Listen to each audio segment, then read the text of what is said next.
So, I'm Sam Bound, and I'm here to talk to you about DoS attacks, and I've got some help in doing that, which is very good. So, I'm going to talk a little bit about the hacktivists that have used DoS attacks, because I find them interesting, and they have dramatized how much damage you can do with the various kinds of DoS attacks, at the peril of going to prison themselves for it, which is a drag. But anyway, it helps the rest of us sell security appliances, and it helps me entertain students and keep them interested in learning how these attacks and defenses work.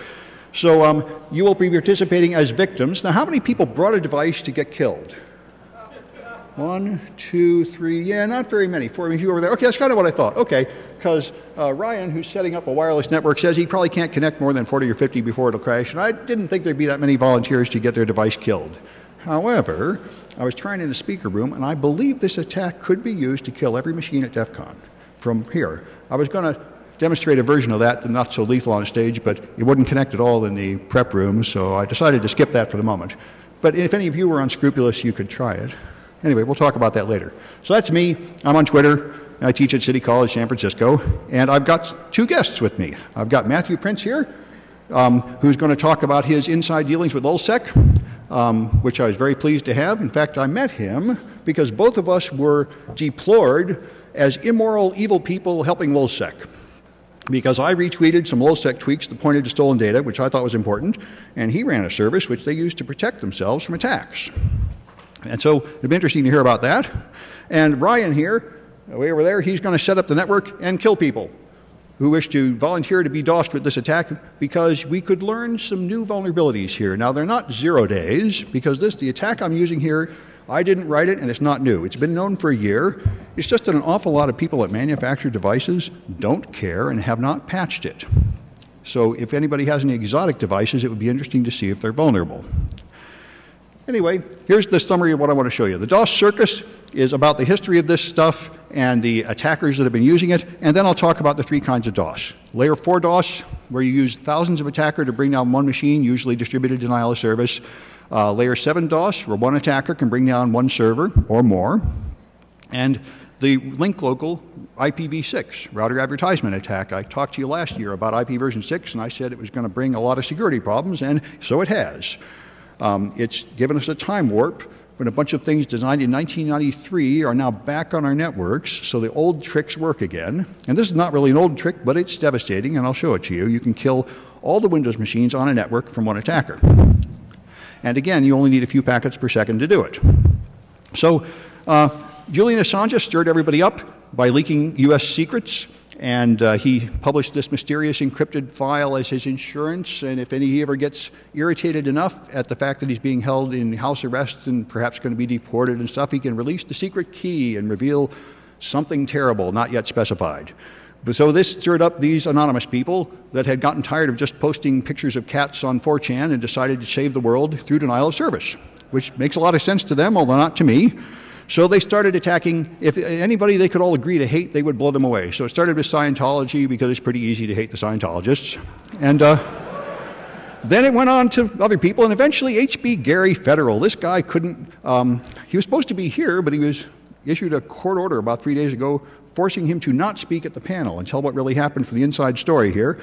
But anyway, in order to publicize his new government security contracting company, Aaron Barr said that he could find the people running LulzSec and expose them by doing a correlation of social networking. So what appeared in Twitter, he would correlate with what appeared in Facebook and elsewhere. And so they decided to take him down. And it was extremely easy. They got a team of anonymous members. Now, Anonymous was a low-tech group, usually using really primitive tools, but a small number of them got together who were relatively skilled compared to the others. And they decided to take these guys down. They found a SQL injection and took over the email server, and then they sent emails pretending to come from the owner of the company, asking him to please change the password, change the username, and turn off the firewall. Thanks, that's working now. And once they were in, they took all their emails and dumped them on the web, because the whole thing about these guys later became LulzSec. The whole point about them was complete irresponsibility. The fun thing is to take everything every sane person ever told you not to do and just do it, and then you laugh, ha ha ha ha. So what would happen if I just dumped your whole email log out, everything personal, hurting who knows how many innocent people that just had something to say about their medical conditions? That would be a lot of fun, so that's what they did. And they found a lot of real dirt in there. it looked like they were planning to do a lot of really nasty things from H.B. Gary. And so then Anonymous decided to attack the Chamber of Commerce, having found out that they were involved in this with a Drupal exploit, again showing more intelligence technically than Anonymous had, which mostly just used that low orbit ion cannon, which is pretty primitive. So the Jester gets in here. He is a demonstration of the power of a layer 7 attack, although no one knows exactly what he does. His tool is secret, and I'm guessing what it does. But from people who have been attacked and kept logs of his packets, they've told me that I am correct, that what he is doing is essentially using a slow loris attack with some variations. And his plan here is to be right-wing, essentially, where Anonymous and lulzsec are left-wing. He is pro-military, he comes from the military, and he tries to punch back at anybody that he regards as endangering soldiers, like Julian Assange and Islamic jihadist recruiting websites. And he brings them down with his tool and then tweets about it. He's prominent on social networking. You can go chat with him. I've chatted with him. But he doesn't have any partners. Unlike lulzsec, he works alone, and therefore he hasn't been caught yet. He understands military operational security. Nobody can betray him, something that lulzsec forgot. Anyway, so he brought down WikiLeaks single-handedly and held it down for more than a day. And to prove it, I was chatting with him in IRC, and he said, okay, I'm going to turn off the attack and let it come back up. And it came back up. He said, now I'm taking it down again, and it went down again. So that convinced me that he was really in control of the attack. And here's the Netcraft map of WikiLeaks going down for more than a day, thanks to the Jester. So that was his game. Then he decided to fight with Anonymous, because Anonymous didn't like him taking down WikiLeaks. And he's been focusing on them for about the last year, Anonymous and lulzsec, blasting each other apart with a variety of tricks, but among them, denial of service. And then the Jester got mad at Westboro Baptist. Now, these guys are also pretty easy to hate. I mean, they have some ridiculous hatred of homosexuals, and then they also picket funerals, and they basically, their profit method seems to be annoying until someone finally punches them in the face and then sue. But the Jester decided to take them down, so he took down 4 websites with his tool, which he had ported to a cell phone. And from a single 3G cell phone, he says he held down 4 websites for 2 months straight. And I don't doubt that, because I know I could do it, and any of my students could do it, and any of you can do it if you just pay attention to this talk. It's not hard. The slow loris attack runs on Windows. It's not hard to do at all. And that's how it goes. Now, lulzsec continued on a rampage, hacking everybody in sight. At one point, they just opened up a telephone line, and you could call in, and they'd hack anybody you wanted. They hacked U.S. government, military, NATO, British government sites. They dumped the contents of the Booz Allen Hamilton database. When they dumped out the Arizona cops is when I got really mad, because that was real important. And they dumped out their names and their password hashes and the logins for all the emails. And when they dumped out the Booz Allen Hamilton password hashes, that struck me as outrageous. 150,000 password hashes. Half of them were cracked by the next day. So all the top military, their names and passwords are now out there where anybody can use them. I didn't think much of that. However, they also took down some games websites, which I didn't even notice, but it seemed to be what really caused trouble for them. And they put up a website to announce all the stuff they took down and all their stolen data. And then hacked PBS and put up a silly thing. And I was pretty irritated by that, too. I said, why would you hack PBS? Come on, guys.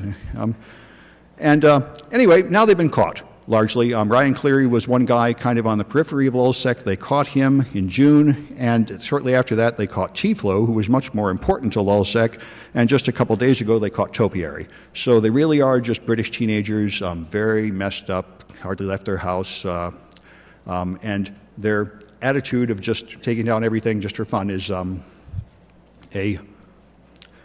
it comes from just childish immaturity. You might wonder what makes them do this. They are just young and foolish, is why they think they can just take down every government website and just for fun. Anyway, by the way, they're supposed to be both here. They're both on Twitter claiming to be here. They said they were at the pool yesterday. The Jester said he was here, and Sabu said he was here. I kind of doubt it, but maybe they are. Who knows? Sabu is the main lulzsec person still at large, and widely assumed to be on the way down because his friends have already been arrested, and this is what always happens. After they get the first one, they will betray all the rest because they don't have much in the way of operational security. Anyway, the technical part of this is you have a layer 4 DDoS is the simplest kind of attack. And this is what was used to take down MasterCard and Visa. They couldn't take down Amazon this way. Anonymous tried this. This is a protest which involves many people.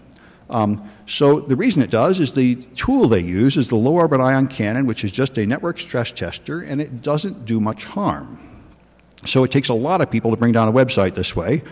But with the participation of 3,000 or perhaps 30,000 attackers, the number is not entirely clear, they were able to hold down MasterCard for more than a day, and many other sites. And this is the kind of attack that Kaspersky was talking about when they interviewed him a while ago and asked him how many infected machines would it take to bring South Africa off the internet completely. Or I'm not sure it's South Africa, some nation, and he said it would take hundreds of thousands of infected machines to do that. And I know that's false. I know it would take one 3G cell phone. However, he's not thinking of that kind of attack. He's thinking of the layer 4 attacks where it takes thousands of machines to take down one target. And it's really nothing more than just pressing F5 in your browser. F5, F5, F5. If enough people do that, you get the /dot effect. The page goes down. It is an denial of service of a sort. It's just a very weak, primitive one.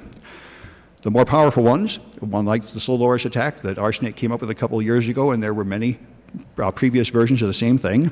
Here you do something smarter. Instead of sending a complete request to the web server and just sending a lot of complete requests to the web server so it has to work too hard to serve them all up, you send it something that will jam up the web server. An HTTP GET request to get a page from a server looks like this. You have the layer 2 information and the layer 3 information, and down here you've got the GET, which is several lines of information. And if you just send part of the GET and you never send the rest of it, then the network assumes that you're on some kind of unreliable network and the packets have been fragmented. And so I've got the first half of it and the other half is still coming, so it waits for the other half. And that ties up incoming lines. And it's extremely powerful, and I'll show it to you here in a couple minutes. That's the slow loris will freeze all available incoming lines, and all you need is about 1 packet per second, and it stops an Apache server dead. Are you dead yet is another similar one, but it uses posts, and it affects IIS. IIS is not affected by the slow loris attack with incomplete GET requests, but it is affected by incomplete post requests. There are other variations of it now. There's one using Keep Alive DoS that works. I tried that, and it's somewhat effective. It's not as powerful as the slow loris attack, but it's another way to send requests that make the server do a lot of work. The gestures tool presumably uses one of these principles. He calls it Xerxes. It is a graphical interface. Looks like it runs on Ubuntu Linux to me, but who knows? And then it has this attacker. One important thing about the layer 7 attacks is you can run them through an anonymizer so you don't go to prison. The low-orbit ion cannon does not enjoy this feature because it has to send a lot of traffic from you to the other end. If you try to run it through the Tor network, it'll just choke off your attack, and it'll just bring down the Tor network because it's like a flamethrower. It burns everything between you and the target. The layer 7 attacks are like a guided missile. It just sends a few packets that do no harm to anything, and when they get to the server, blam, the server becomes unavailable. So you can run it through an anonymizer, which is what he does, which means that not only can they not find out where it's coming from, but they also can't protect from it by any kind of simple firewall rules that search by source address, because all the packets come from different source addresses. Although, if you block all Tor exit nodes, which you should all do, that will stop them from using Tor, and they'd have to use something else like a botnet of compromised machines to do it, and that would make it a little harder.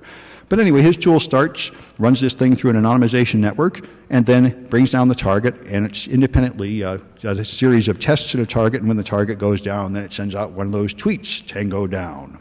Anyway, that's where we are up to maybe 2 years ago. These things were running. The link local DoS is much newer with IP version 6. You're using IP version 6 if you have any version of any modern operating system, any modern version of Linux, any Windows, Vista, or Windows 7, or Windows XP if you turn on IP version 6, although it's not on by default.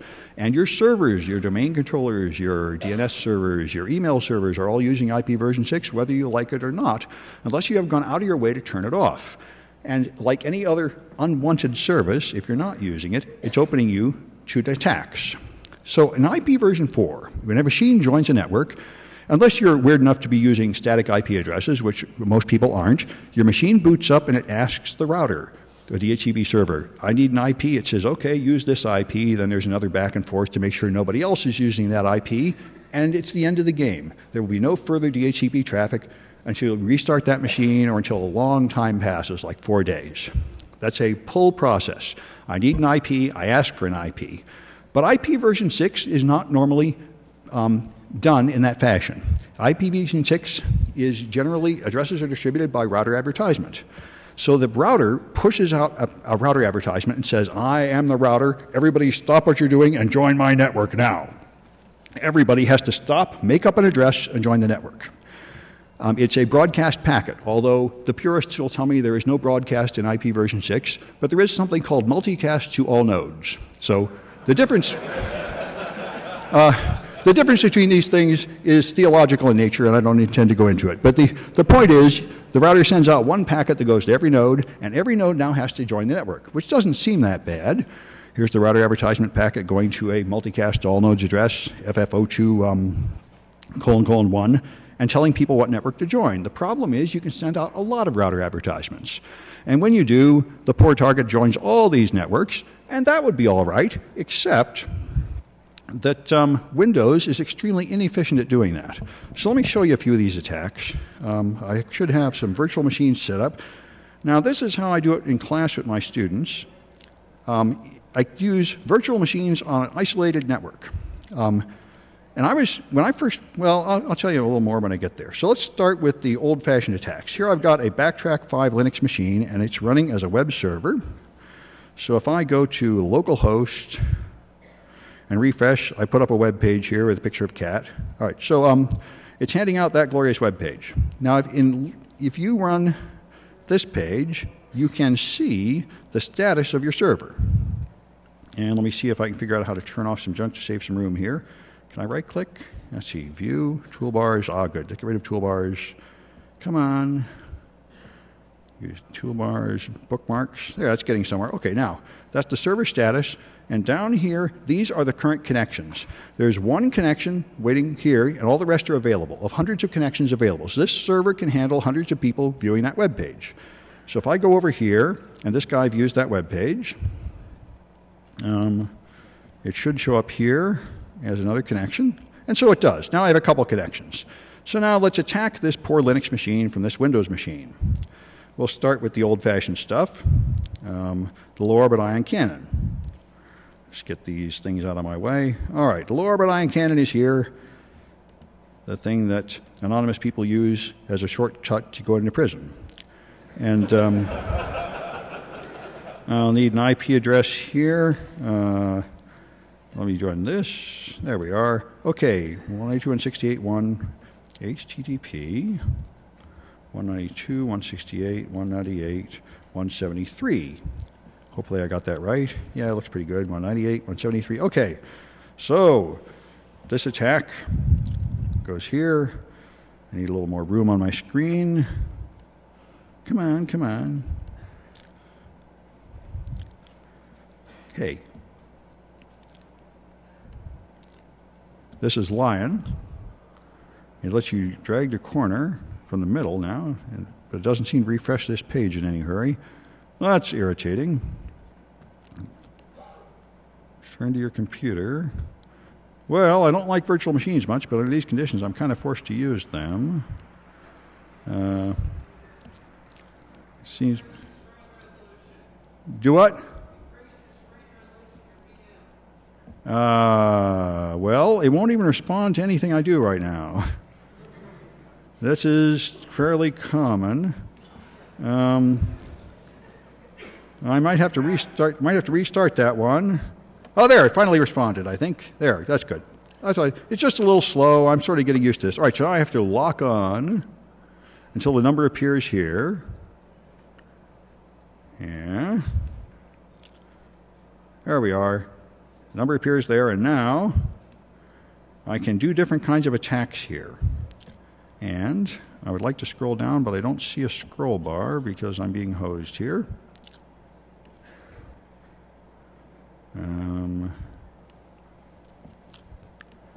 Pardon me. All right, I'll have to go to full screen. That's the only thing I can do. Make it big enough so I can see what I'm doing. All right, because the low-orbit ion cannon, in addition to sending you to prison, isn't very well written. It doesn't let you see what you need to see too well. All right, so I'm going to send HTTP requests here, and I need to get to the fire button. There, I'm charging my laser. Whoever wrote there. Now it should be there. It's sending stuff, numbers. Okay, it's sending complete requests back to my poor target, which is here. So my poor virtual machine here will now show that people are using up the connections. And there they are. See, it's filling up with a bunch of C's. Now those C's are connections at the web server. It is gradually filling up here, so it's using up all the web server can do. But what it's doing is complete connections. They form a connection, they download that little web page, and then they wait to time out. So this does fill up all the connections and make the web server unavailable, but it does it in a very weak way because each connection terminates normally and then just ends its time normally. So it only ties it up for a couple of seconds. So that's what this one does. Let me get back to my virtual machine, which is here. So, all right, and let's stop that one. That should have stopped it, and get rid of that one. Let's do the slow Loris one, which is much more powerful. And OWASP wrote a Windows version of it, which is really nice. And it's also small enough that I don't need to have such a big window for it. All right, so now I have to put that address in here, 192. Give me a break. I could get it out of here, couldn't I? Yeah, that would be fun. Copy it from there, put it in here. Okay. Now this is going to run that attack. Let me just get this back to normal. Since I'm no longer attacking it, it goes back to normal. Only one connection. There's an extra one there. I don't know what it is, but I'm not worried about it. Now I run that attack. There we go. Now if I refresh this page, you see it's filling up, and it's filling up this time with R's. Those are pending requests. Each one of those will take 400 seconds to time out by default. So you don't need to send very many of them, and it uses up all available incoming lines, and this server is toast. So that's the slow Loris attack, and the HTTP post attack is similar. So it's very powerful and very dangerous, and now it's this easy. And when you stop, it will recover. It recovers pretty fast in this case. I don't know why it's not taking 400 seconds, but maybe the default timing in Apache on Backtrack 5 is different than what I think it is. I'm not quite sure what causes that. But anyway, now that we've shown you how to kill Linux or Windows, let's go the other way with the more powerful attack. Let me clear all this stuff up and set up my poor Windows machine to show you the evil that is about to happen to it. So if I go here and do ipconfig /more or pipe more, you'll see this machine is an ordinary Windows machine. I put on a static address of 2::2 and IP version 6. It's got a IP version 4 address and really not much else going on. Now let me bring up a task manager window because that's the interesting way to see the damage that's going to happen to this machine. Task manager shows the CPU is now at 0%. So let me shove these things over near each other and shove it over to the side. There's my Windows machine just sitting there. Now if I send it some IP version 6 packets here, I'm going to do fake router 6 first. Fake router 6. This is the THC IPv6 attack suite from Van Housen in Europe someplace. And I do that on ETH1. And I'll send it Defcon. I can't get an N though, but I can get that far of Defcon. I'm going to send that.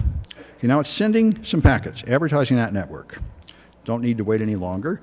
All the devices on that network have been commanded to join it. And there it is. It's made an address starting defco. Now this is what's supposed to happen when you add a router in the normal course of events. I add a router, it advertises its prefix, everybody joins, and the game's over. But if I send a flood of unwanted packets at the rate of hundreds per second, ETH1, I'm going to stop it very soon. There. After each dot is 100, I've sent about 1,000. This is now at 100%, and it's just going to sit there at 100% for a long, long time. And, yeah.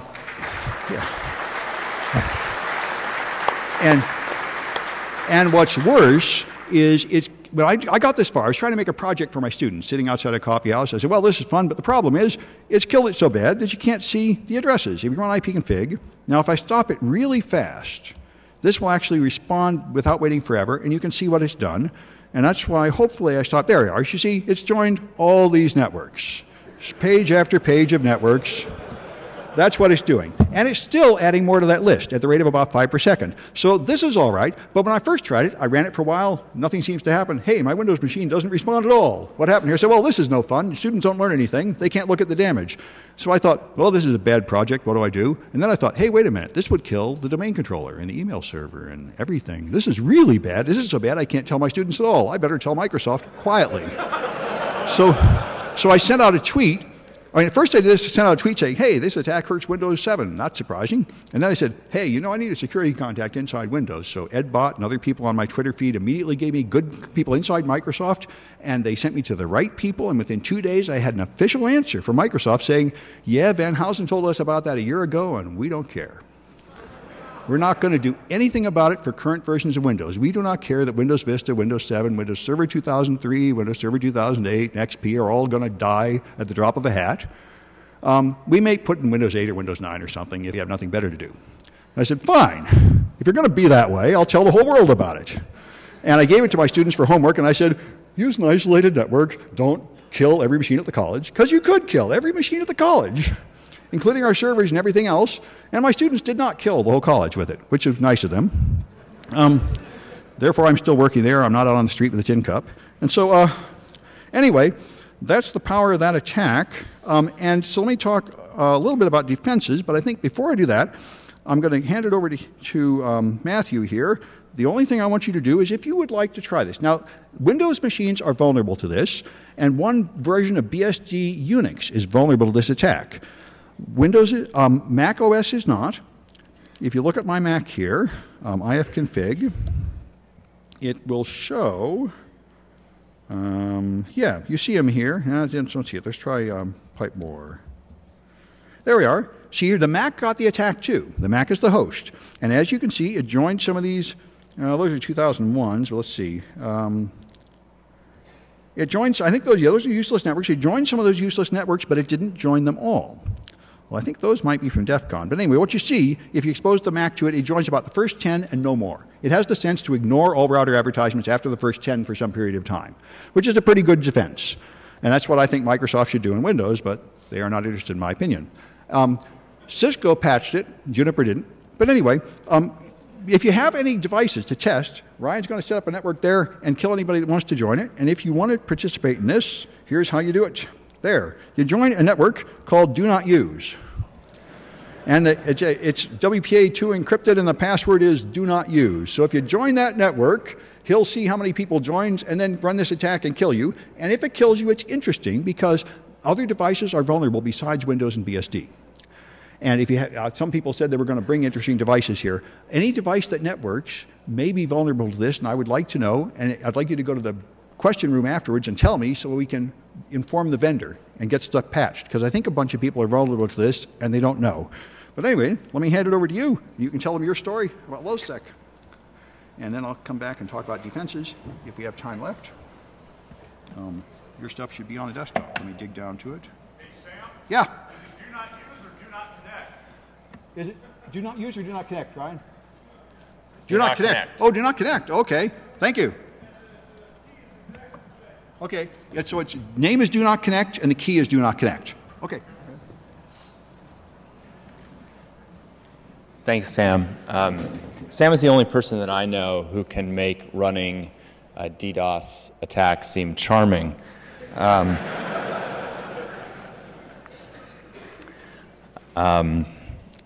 So my name is Matthew Prince, and I know Sam. We both live in San Francisco, and we both got sort of dragged into the Lowell security kerfuffle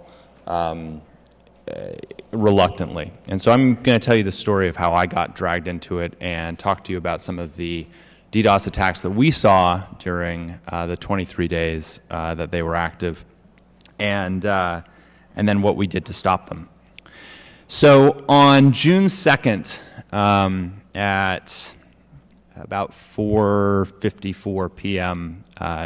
Greenwich Mean Time, the Lowell Security Twitter account announced that they had finally gotten around to actually making a web page. What was pretty amazing was that within about 15 minutes, that web page was knocked offline by a fairly significant denial of service attack. I don't know the details of this particular attack because we hadn't been involved yet. About an hour after the web page was first announced, Lowell's announced that they had actually solved this problem on a Twitter account. And the only thing that had changed, as far as I've been told, is that 9 minutes earlier, they signed up for Cloudflare. Now, Cloudflare doesn't. We're a service. We make websites faster and we protect them from some attacks, but we don't really think of ourselves as an anti-DDoS service. So it was somewhat of a surprise for the Lowell security people to do that. It was even more of a surprise when an hour later, Lowell security sent out a message to me saying, "Hey, we love your service so much. Can we exchange rum for a free pro account?" I had no idea who Lowell Security was at this point, and so I tweeted back a tweet which my legal counsel has since told me to remove, which said, "It depends on how many cases and how good the rum is." They never sent the rum, and we never gave them a pro account, but Cloudflare is free, and thousands of sites sign up for it every single day, and we typically don't have problems with them. These guys we had some more issues with.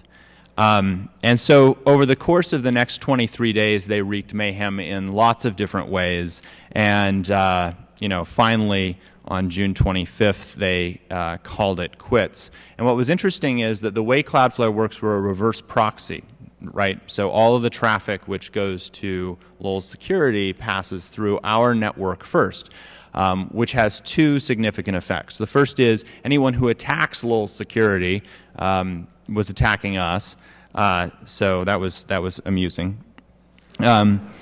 And then secondly, it meant that Lowell Security was actually able to hide where their origin was, where they were actually hosting from. And that's a side effect of how our system is designed, but it was one that they used to great effect.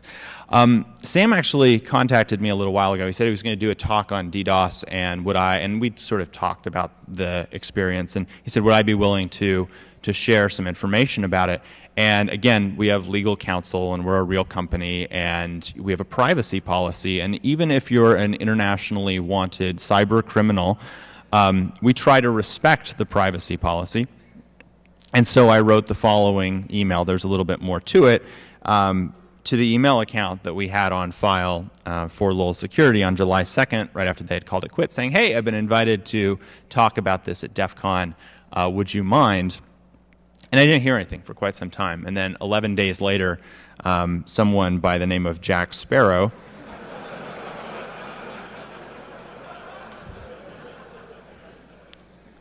so here I am.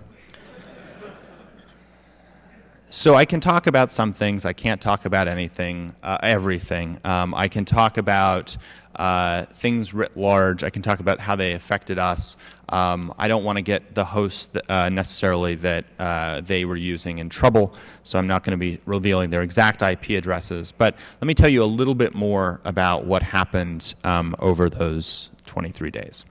So this is the actual traffic to Lowell Security's website. Over those 23 days, they received a little over 18 million page views as people went to that site. You can see it peaked early, and then it's trailed off since then. The website is still actually on Cloudflare, although the website behind it has been taken down. So if you go to it today, you'll see an Apache configuration page. I don't know what they have planned next. What's interesting is that we can actually look at what is just the attack traffic and break that down. And I'd say that this attack traffic up until the spike, kind of in the middle there, was almost just background noise. It was not something that we were particularly concerned with. And in fact, what I say on a slide in a couple of seconds is that the 3 weeks that Lowell Security were on Cloudflare was actually 3 of the quietest weeks for denial of service attacks that we had seen, which is strange because a lot of people were saying that they were attacking them. There was this one spike in the center, but that seems to have been caused by a couple of very distinct events that they engaged in, and I'll talk about what that is, and then I'll talk about exactly what the sort of attacks that we saw for Lowell against Lowell's and what we did to defend ourselves, and then the ones that were sort of annoying to us. So one thing that was particularly interesting, this is on June 25th, this is the jester. I don't know who the jester is. Sam Sam's given me some background. He publishes a web page. He spent a huge amount of time trying to figure out what the backing, where the Lowell security site was hacked, and he proudly pronounced what has become gospel, which was that www.lowellsecurity.com was at 204.197.240.133, and lowellsecurity.com was at 111.90.139.55. I know where the site was on June 25th, and I will tell you it wasn't there at all. In fact, they used 7 different hosts over the course of 23 days. The original host was in Montreal, Canada. They were briefly in Malaysia, but it was in early June. That's the 111 address that's accurate. I don't know where the other address comes from. Most of the hosts that they used were actually US-based hosts, including one large host that specifically specializes in DDoS mitigation. Ultimately, they're using German hosting, and that's where they still are today. One thing that was interesting was that a lot of people claimed that they had found some way to knock Lowell security offline, and they posted pictures online. This is actually a service that we offer at Cloudflare, which is if your back-end origin server goes down, then we'll actually show a cached version of this, and we put an orange bar across the top that says you're viewing a cached version, sort of like if you view as cache in Google. What's interesting is that while a lot of the world was claiming that they had done this, what I think actually must have happened is that the Lowell security guys got kicked off their host, because for a brief period of time, for about a 36-hour period, what they did was they actually pointed their IP address at 2.2.2.2, which is an invalid, there's no host, there's no web server running there. I think they just picked a random IP address. And what that did was it caused our system to kick into the always online mode. That actually caused that cache version to exist for a limited period of time until that cache expired. At that point, they pointed it back to a host for a short amount of time, then pointed it back to a fake address to get it up. I am not aware of any person or any time when the Lowell security site was actually knocked offline, in spite of the fact that a lot of people were trying to do that. On the other hand, they knocked a lot of people offline, which was interesting to watch.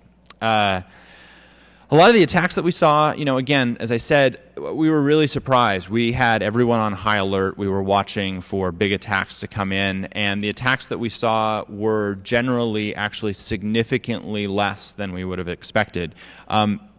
Pissing off the hackers that populate Twitter is not nearly as dangerous as pissing off the Chinese cyber mafia or the Eastern European cyber mafia or people that run really big extortion attacks. They run big DDoSes. These guys, they run, they're clever, but it's not the same league.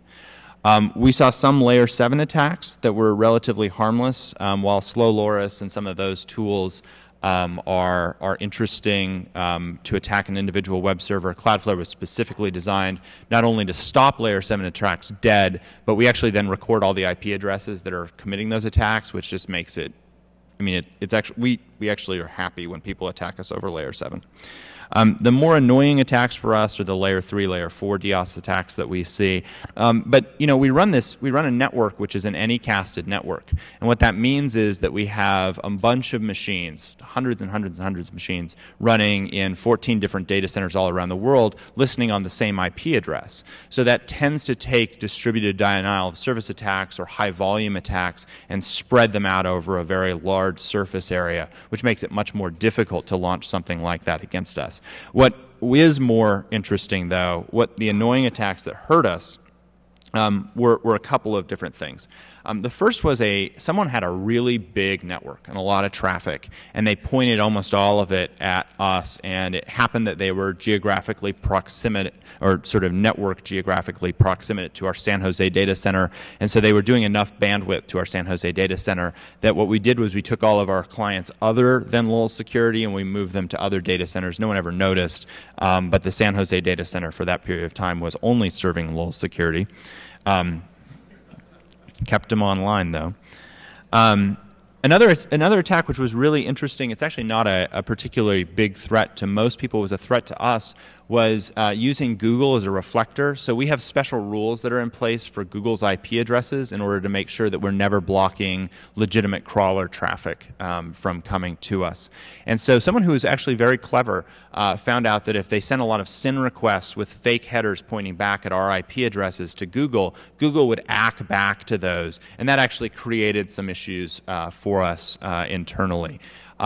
It was a pretty easy solution. We blocked the ACKs that didn't have a SYN attached to them, and we called our friends at Google and said, you'll never get origin traffic coming from this, so just firewall it off. And that was solved within a few minutes. But that was actually a clever attack that looked at the nature of how our system worked and challenged us based on that. The last one, which was the most annoying, someone did a thorough scan of our IP address ranges and found some exposed router interfaces that were out there, and figured out the routers that we were using, or just dictionary attacked against the routers, we're not sure, and they were able to launch attacks that actually shut down some of our routers. And they were able to bypass Anycast because those were specific to that. The solution, again, was fairly straightforward. We just blocked those IP addresses off to the outside network, but it was the attack that actually caused us the biggest problem and knocked a couple of our routers offline for a couple of minutes. But largely, again, when I compare the big attacks that we see when a client of ours gets a letter in the mail that says, "Hi, I'm the helpful Chinese government agency. By the way, we've detected on your network that someone is going to attack you. If you send us $10,000, we can probably do something about it." Obviously not a real Chinese agency, and they really can do something about it because they're launching it. Those are big attacks. These were relatively small by comparison. Sam, I think I'm losing power. So, yeah, you can just make sure it's plugged in. So, a couple of things. I think I got it there. So, sorry about that.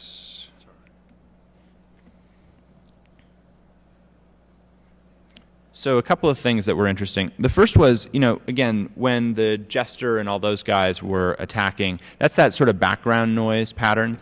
What really started to, it seems, trigger pissing people off was when the LOL security guys went after Minecraft. And that was the real spike in traffic, and then the drop back off in traffic was caused when they stopped attacking Minecraft. In fact, internally in our office, the biggest debates were in terms of whether we should drop them off our network or not, came from the Minecraft aficionados who said, "You're now causing me pain, and that's not cool." So I guess the lesson is that if you're going to launch DDoSes against people indiscriminately, don't pick on Minecraft.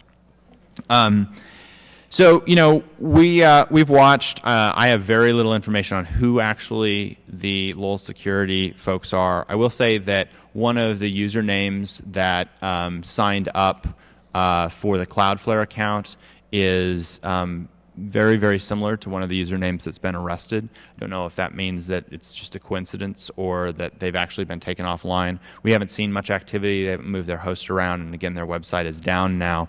But it was an interesting 23 days watching kind of the attacks, and as all the world tried to take them down, seeing how we could help keep it up, for better or worse. So if this is of any interest to you, I'm East Dakota on Twitter, and we're Cloudflare. So thanks for having me.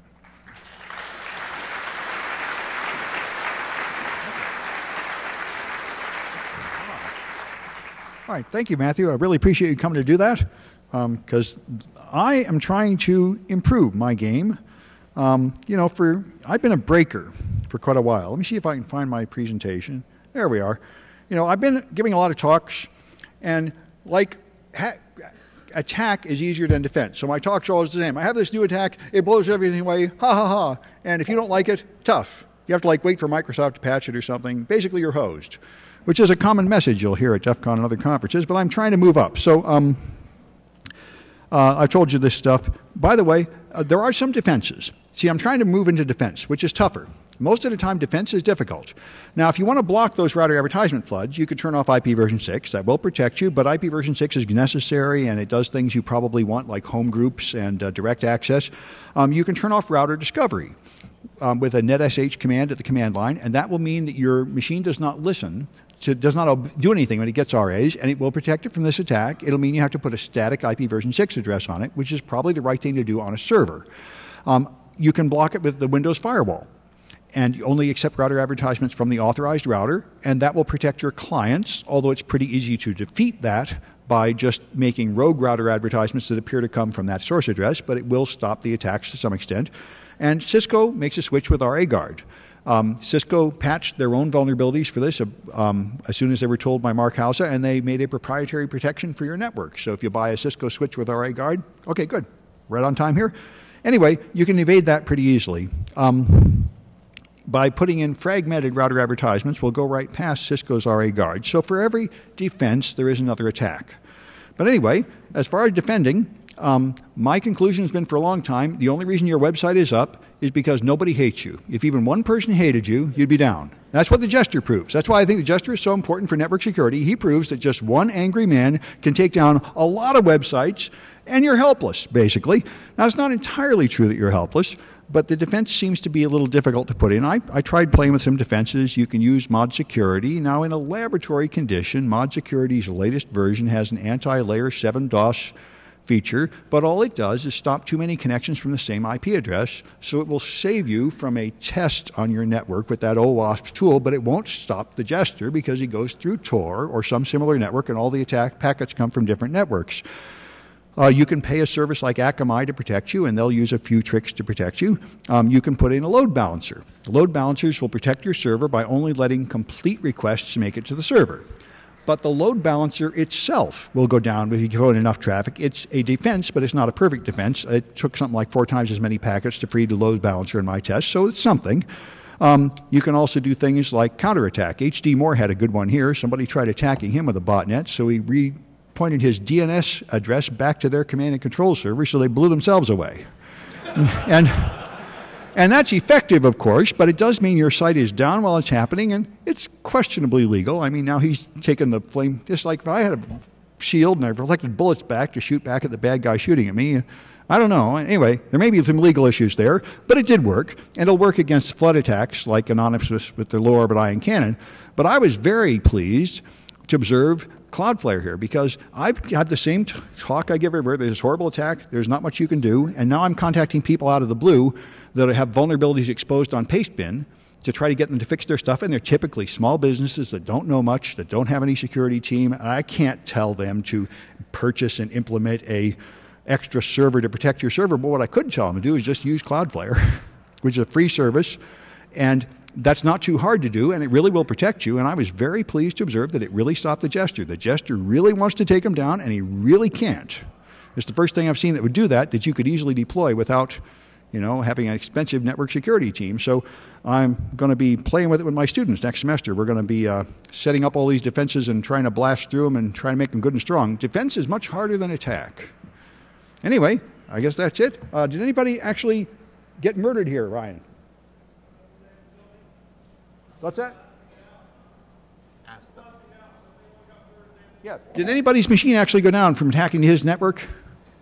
Anybody want to talk about it? No volunteers. Well, when you volunteer to ruin machines up here, you don't get too many volunteers. Okay, fair enough. So I guess that's it. I'll see you next year. Oh, there's a Q&A room.